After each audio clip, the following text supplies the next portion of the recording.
Welcome everybody to my opening guide. In today's video, I'm gonna show you how to crush the English opening, one of the best openings for white. Let's go. So after white plays c4, we're gonna play e5. So c4 is known as the English opening.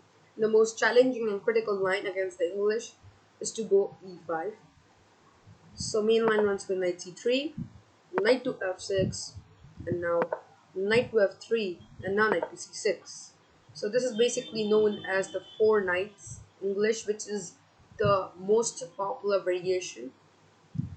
And here here white plays the move g3, a very popular setup for white, and this is known as the fianchetto line for white, where white tries to go bishop g2 and castle kingside and have a solid game.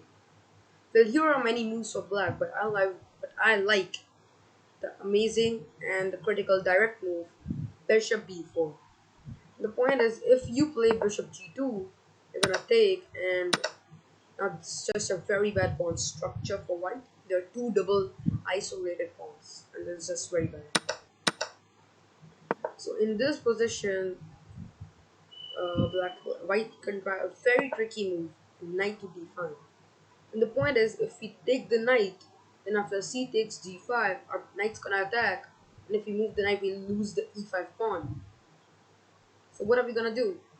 Well, we will accept white's idea. We are gonna take the knight. What? Because we have something else in our mind. After c takes d5, we are gonna play knight to d4. And this is the critical position for white. It's good for white to just take the knight and be happy and don't be greedy and go bishop g7 and castle. In which situation we can just go with c5, g6, castle, develop the pieces and have a good game. But what if white becomes greedy and take the pawn, which is a very obvious move? Well, here comes our whole plan with the deadly move, queen to e7, attacking the knight. And the knight cannot move.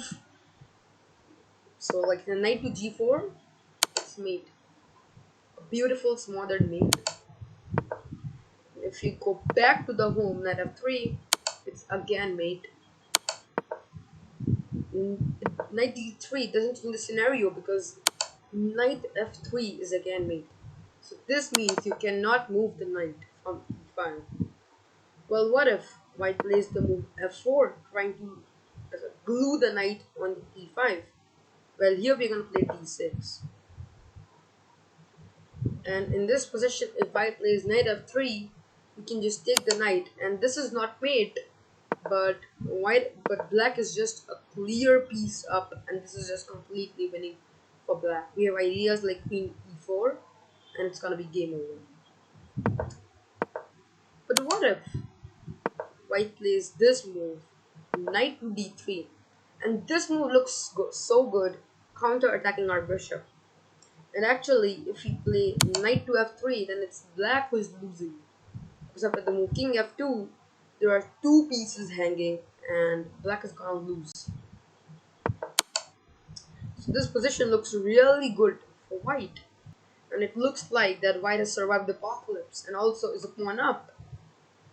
But it's not that thing, because there is one move which changes the scenario, and it's gonna be game over for white.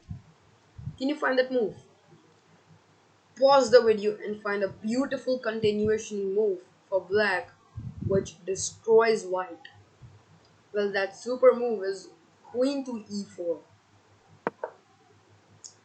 So if a knight takes p4, we can just take the rook and be happy because we are just a clear exchange up.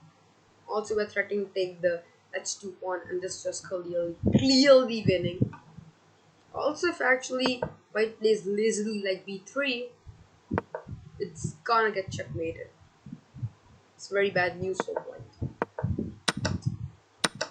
So knight takes b4 is not possible, but what if white just plays rook g1, moving out the rook and from the attack.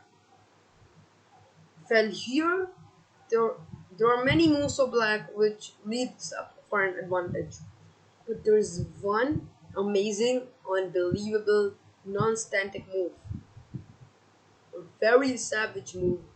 Queen to e3. You can take the queen because the pawn's pinned. If you take the bishop, we just take the rook, and black is just a clear exchange up. It's almost the same position. We can again take the h2 pawn. Also, we have ideas like bishop h3 for game over. So what if in this position white just moves the rook? Let's say anywhere. Let's say rook to h1 back. No. We have something known as knight f3, and let's mate. In that situation, the queen was in e7, so white had an escaping square on f2. But now the queen is now on e3. The escaping square is gone. What a beautiful mate. Well, rook g2 doesn't change the scenario because this is just mate again. Do you see how beautifully the king is mated within its own pieces, surrounded by the own pieces? It's just beautiful. The best move here for white is actually queen to a4, trying to remain up with some advantage. But here we can just play bishop d7. After queen takes b4, we can just take the rook, and black is again completely winning.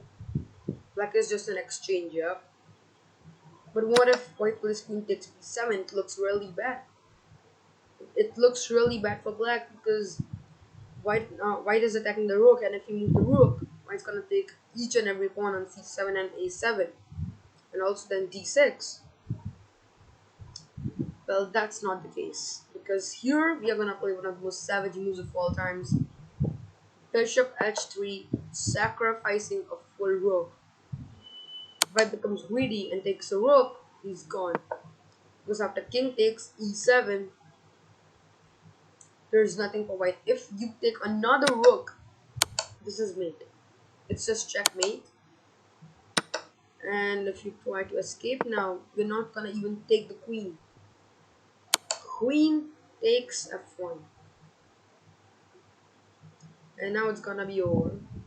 So after something like this, queen takes e2 is mate. We are not gonna even take the queen.